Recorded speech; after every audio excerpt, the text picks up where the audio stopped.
Imagine Pablo. Imagine. Un podcast du Musée national Picasso Paris. L'enfance de l'art. L'enfance de l'art. La mère et l'enfant.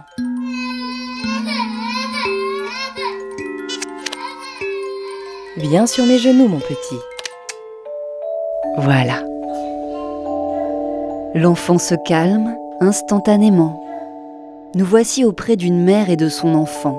Ici, point de détail réaliste. Les traits du visage sont à peine esquissés. Des grands yeux. C'est pour mieux te voir, mon enfant. Des bras bleus. C'est pour mieux te réchauffer, mon enfant.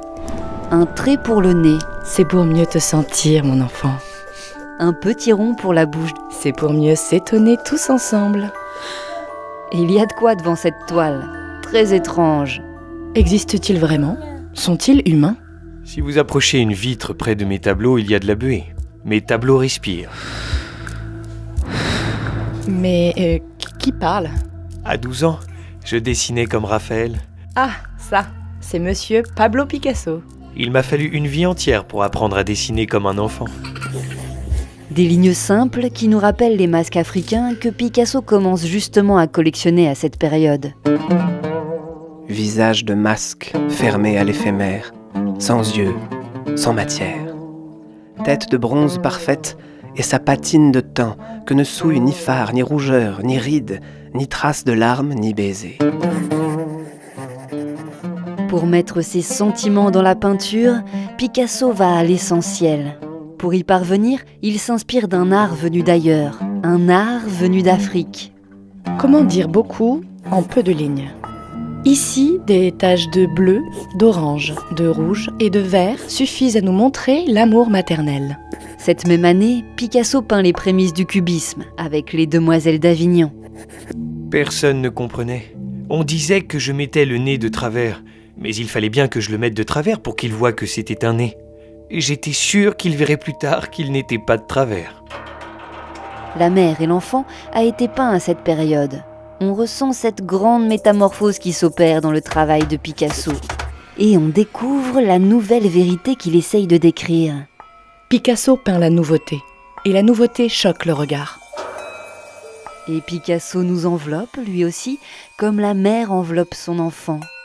Ressenti d'étrangeté. Visage de l'aube du monde. Ne t'ouvre pas comme un col tendre pour émouvoir ma chair. Je t'adore, ô beauté, de mon œil monocorde. Pourquoi peindre sans détail quand on sait aussi bien dessiner ? Parce que le ressenti passe par autre chose, par l'immédiateté et la simplicité des formes. À quoi bon représenter la réalité telle qu'elle ? Mieux vaut y mettre son regard, ses sentiments et ses émotions. Gertrude Stein, collectionneuse d'art et écrivaine américaine, complice intime de Picasso, nous en parle. L'enfant voit de très près le visage maternel. Il n'en voit qu'une partie et il en connaît une autre. Et à sa manière, Picasso connaît les visages comme un enfant celui de sa mère. Personne n'avait jamais tenté de rendre les choses vues, non pas comme on les connaît, mais comme elles sont quand on les voit, sans regarder avec réflexion. Ici, le visage de l'enfant ne fait qu'un avec celui de sa mère. Il n'y a pas de trait de contour. D'une même couleur chaude, les visages se fondent et se confondent.